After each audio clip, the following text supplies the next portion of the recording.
Hi,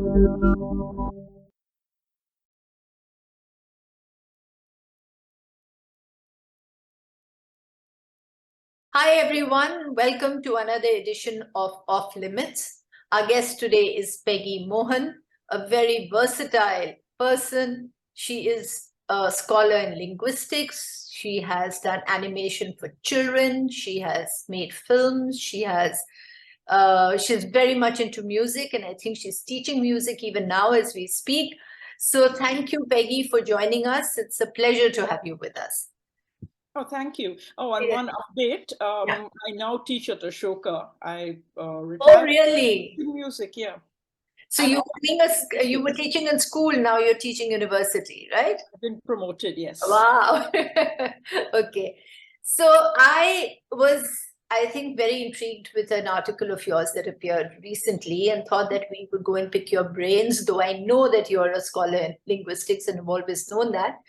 This whole business about Ramadan and Ramzan, this is something which everyone's been talking about. And interestingly, just before you wrote it, a couple of my friends had written in saying, "What is this? Why is everybody wishing each other happy Ramadan? We never heard this while we were growing up." And I actually had no answer until I read your article and I actually sent it to them. So, how Okay. is this? Yeah, I mean, this whole thing of Ramzan and Ramadan and Allah Hafiz and Khuda Yeah. Hafiz, the whole thing has changed as we've grown up. Well, So, things change all the time. mm, Still of uh, yes, that is true. yeah. So what do I try to do? I think my general thing as a linguist is to try to look back into the past and see if I can find sources for what it was like and what was the process by which things got to the state they're in now. I do that with everything. I do it with ancient Indian languages, and I thought let me try it with this Ramadan. Uh, Yeah. And the to is way on and then whatever, so yeah, yeah. right. Yeah. So what did you find?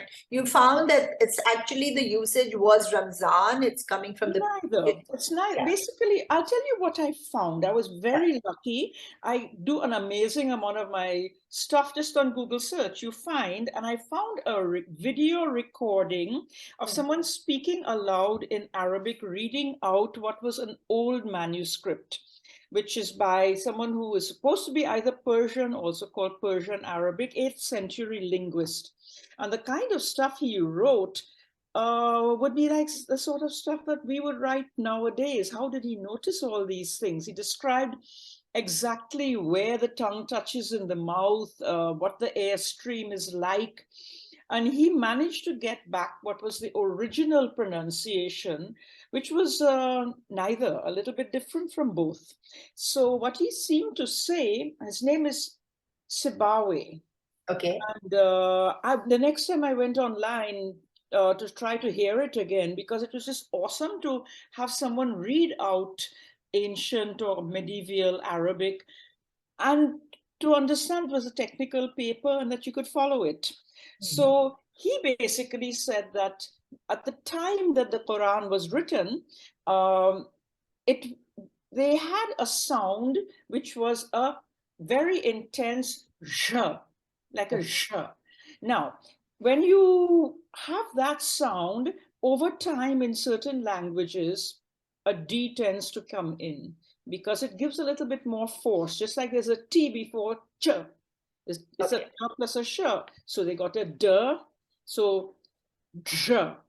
And the D began to dominate. And in certain places, they began to think of it as, oh, like that other uh, the sound which you have in, I mean, two letters in Arabic came together, Ah, right? The Zoe and Zoad, which we have in Urdu as that, they mm. were never meant to be the same. Why would they make, one letter into two? They actually Yes. fused. In Persian, they heard something else. They heard this zha like a z, which is Okay. quite right. They heard the fact that the tongue was not touching. In Arabic, they heard the fact that the tongue was touching. And they diverged in this direction. The point being that something interesting has grown up and everybody's trying to say it's original. But the point is that life changes, language changes, and I actually find it's all very interesting because the notion that there's something called Ramzan uh, gives me a geographical window out into history, because you can see where the Persian influence went and speculate about how it went without any military presence, how Chechnya is saying that their president's name is Ramzan, and all over Central Asia and Turkey. So you have all these places which you Fascinating, basically, yeah. yeah, you can tell a lot about history by, do they have namaz and Ramzan, or do they have salat and Ramadan? Yeah. So it's And interesting that without any kind of a foreign occupation in all these decades since yes. independence, we have changed almost voluntarily from Ramzan to Ramadan. I mean, obviously, it was a very strong Persian influence, Mhm. which is why everybody was talking of Khuda Hafiz and Mm.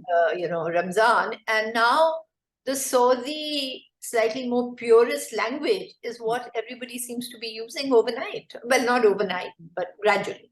Well, it's not only overnight. Yeah. Basically, if you look at the map of India, there's the coastal area and Mm. there's inland area. Inland had the influence from Central Asia, not even Iran. And Central Asia, Uzbekistan, had already people saying Ramzan. So where you can see their footprint in the people who say Ramzan. The coastal area had the Arab dhows, which came to the whole Malabar coast. They even came around the bottom to parts of Tamil Nadu. And there people started saying Ramadan, but they couldn't pronounce it. They just knew it was a funny D. And therefore, it must be like a D. And what do you do with a D in Malayalam and Tamil? In those days, you turn it into a L. So they have people on the coast saying Ramadan. Uh, And that is a normal, Interesting. Yeah. ordinary way of saying it. Yeah. So you Right. can, you can see the whole history of the different Muslim contact in India by who says Ramadan or Ramadan and who says Ramzan. I think it's Right. I think it's kind of nice. Yeah, it's interesting. It's very interesting. I mean, I was reacting to it, and some of us were reacting to it, thinking it's very political also, Hmm. because the Saudis are pushing it and pushing a certain way across the world, and we were impacted by that. But then, like you said, perhaps there's more to it than just politics, right? No, but there is a little bit of, yeah, politics, of course. Yeah, There is also the issue that when every time you read something about it from the West, they've yeah, picked up the, and even in the Caribbean, yeah, they picked up the Saudi way of pronouncing it, which is very strange because I come from a place where the word is Ramjan, and people have that as a name. And they right. never connected it now with Ramadan. Ramadan is something you read about in the newspaper, and Ramjan is something you know about in your village. And it's funny to see how the two have separated, and to the extent that Ramjan has become a name for a boy. For a boy, yes, Yeah. absolutely, yeah. So, I was, when you're talking of this language, I remember, or I read fairly recently, or it stayed in my mind, something about you saying that language actually doesn't change much when things are stable, right? Yes, right. That's interesting. Hmm. Why is that? If a situation is stable, language sort of tends to, it doesn't feel threatened, or what? See, we have this impression that growth is something that happens every day, that every day you are a millimeter taller or millimeter fatter or older. And Mm. yet we don't have an understanding that things tend to stay the way they are unless something happens. Like you may have noticed that if you get sick, when you get better, you suddenly become a person who walks a little more slowly or doesn't want Right. to do such a long walk in the afternoon or whatever. So there is a tendency for languages also only in chaotic times when there's new migration or a different set of job opportunities or whatever, languages don't tend to change. And my favorite example is to look at Amir Khosrow. When he was in the 1200s, and the Dehlavi that he wrote about, um, people actually doubt that he really wrote it, because how could somebody writing in the 1200s be writing like what we speak now? But I think that no, there was something about the 12th century, and he was in the 13th, when these big changes happened. If you had gone to the 9th century, you might have seen something different. But there was a whole lot of things going on in the 12th century, which was the Sufis coming, the Bhakti people there, and certain political alignments changing, languages coming up. So in a way, this was a response to all of that. So if you think of it, when you have a house to maintain, unless you're compulsive, you let it go for a bit, and then one day you do a big spring cleaning, and then you're back, let it slide for another few weeks, and then you think, okay, I must do it again. We have a mistaken notion that everything changes all the time. So languages were stable after the 12th century, more or less. Right. So, there's something like in your book, Wanderers, Kings, Merchants, you've spoken at great length about migration and different influences, etc., which obviously the book's different. I'll ask you for some anecdotes from that. Okay. But I was just thinking, just before getting onto this program with you, that I had this lady from Bengal who was working with me. She knew just complete Bengali, didn't know a word of Hindi. She had just come in, and it was a sort of a leap of faith in both of us. We decided to work together, me without much of Bengali. And I remember still, and I just loved this example, is that there were a whole bunch of apples, and I was in the other room, and I said, Amma, can you just get me, was saved. I used the Hindi word, not thinking. She said, she went there and she came back again. So, and she used to come back, like looking very irritated because I don't understand what you're saying. So I said, Save, they're lying over there. So I went and I showed her. She said, it is Save? Hamara gaon mein, she's from a real backward village in Bengal.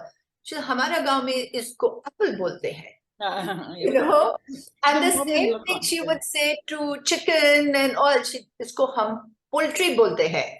So these are words that have obviously penetrated and permeated. I mean, how does this happen? Well, once upon a time, the language that permeated was Persian. So you got it all in the legal system in Gujarat, in Bengal, of course, the north, down into the Deccan. So Persian was doing it then.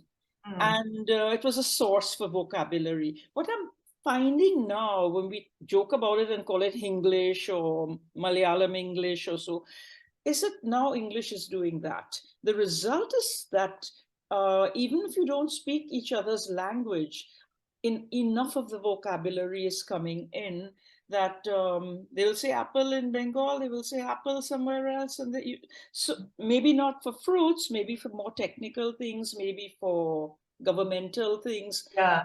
But basically, it happens at particular phases in India's history when suddenly people need a separate identity, but then they cover that over with a lot of borrowed words, which also maintain the contact.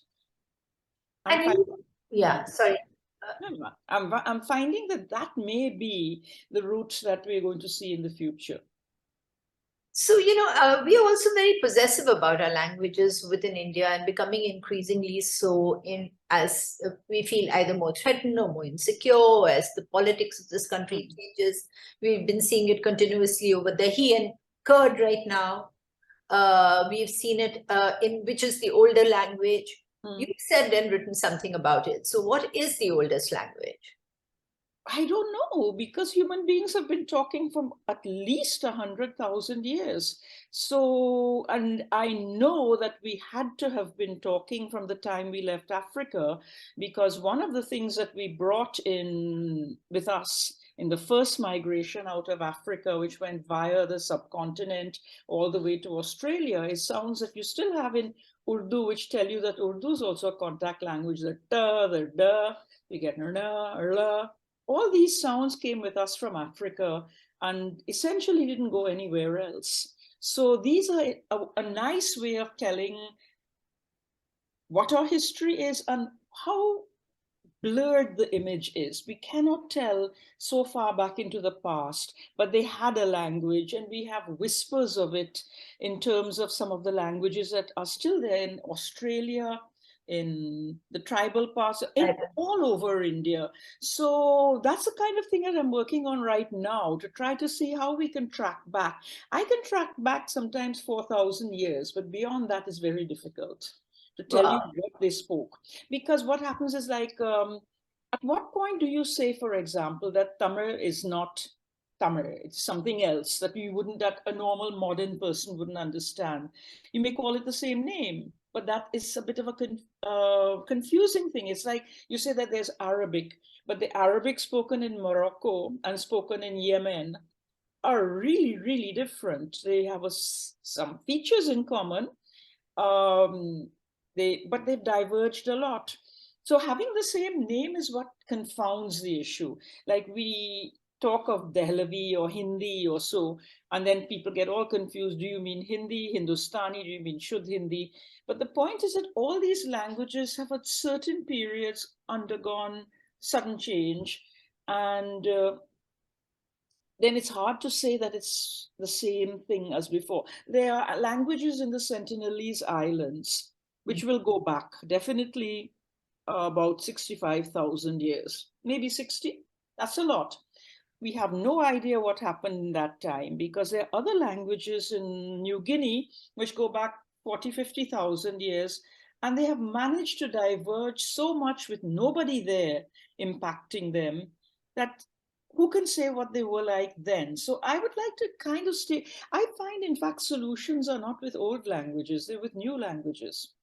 In fact, the language, if anything resembling Hindi or Urdu had to have a chance in India, it would have to be a very new one. And I'm quite excited about Dakhini, because that is a language that is comfortable for a lot of people. It's comfortable for South Indians. You don't have to mess around and say, Maine namaz padhi, but I'm a guy. I can't say padhi, can I?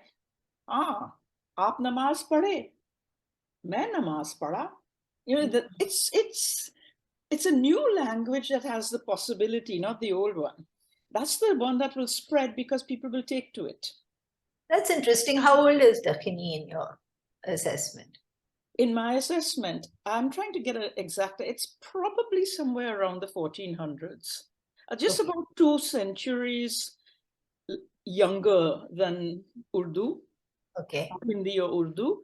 We don't know exactly, you can't put an exact date on things like Hindi and Urdu, because you're very dependent on written records. And in those days, the kind of people who would be speaking this were not writing. Right, of course. Or if they were writing in Persian or Sanskrit. So that is a big problem. But we kind of think that it came up sometime in the 1300s or 1400s. I'm not exactly sure when, but I'm trying to find out, where is the history? I want to find out a history of not the kings. I want to know about the normal people who migrated into the towns and adopted a new identity. And it's not written anywhere. I have to be speculating. That's bad. Right. So in more recent, to go back, I'll come to this question later, but when we're talking of the history of languages, what about Tamil and Sanskrit? There's always this kind of a tussle between the two of them. So it's not important. In fact, it depends on how, Sanskrit kind of goes back, shall we say, 3,700 years. So let's put that there. Tamil is, there's lots going on. Is it linked to the language that preceded Sanskrit, the Indus Valley language? It looks as though it was. What was it exactly? Would a person nowadays have understood it? Or would he have had to be a linguist? Would there have been a lot of variety in it? We don't know.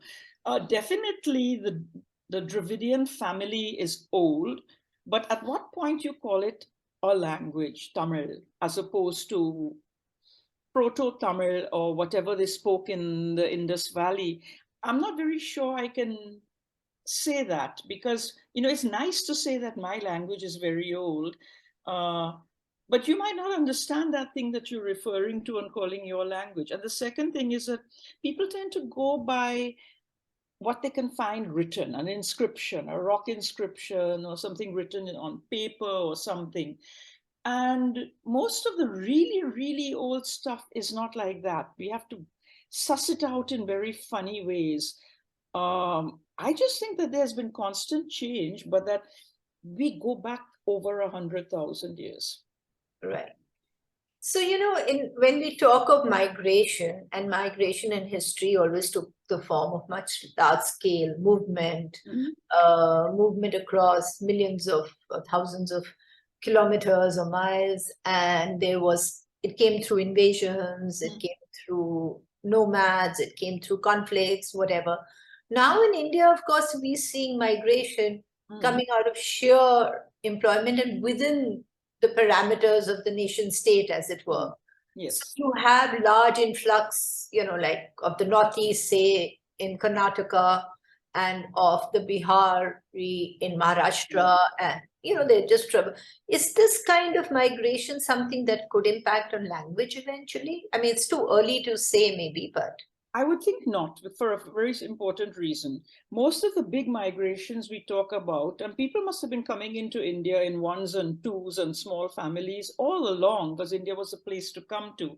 But when we focus on the Dravidians, or the first Indians, or the people from the Vedic tribes, or the Central Asians, I call them, the Uzbeks, who came down speaking Persian,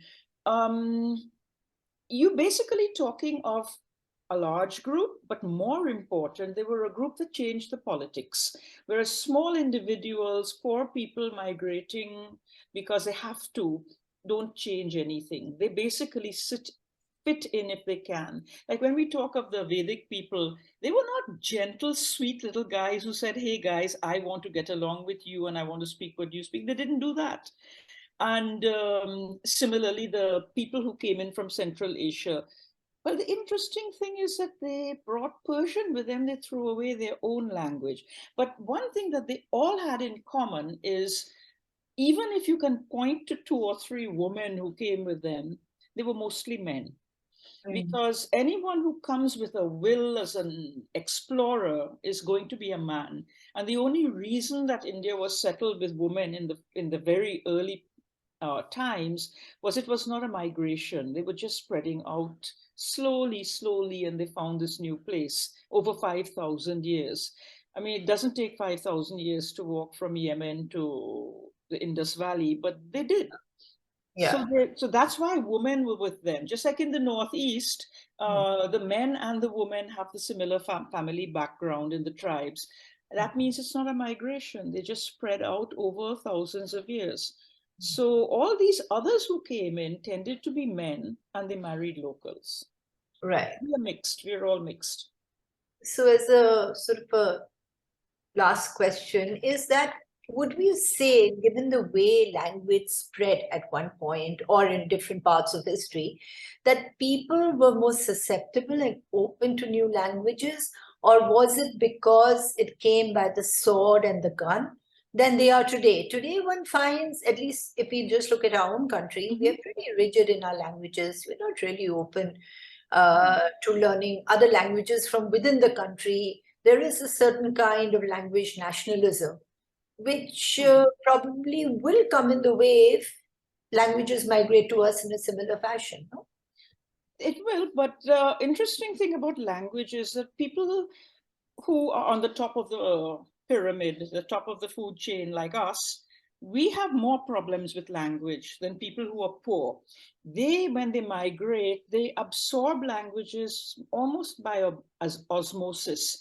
Not quite the way children do, but if, for example, a Bengali goes to live in Kerala, you will find that because he doesn't have English to distract him and to bring him to the top of the food chain there, he will learn Malayalam very quickly.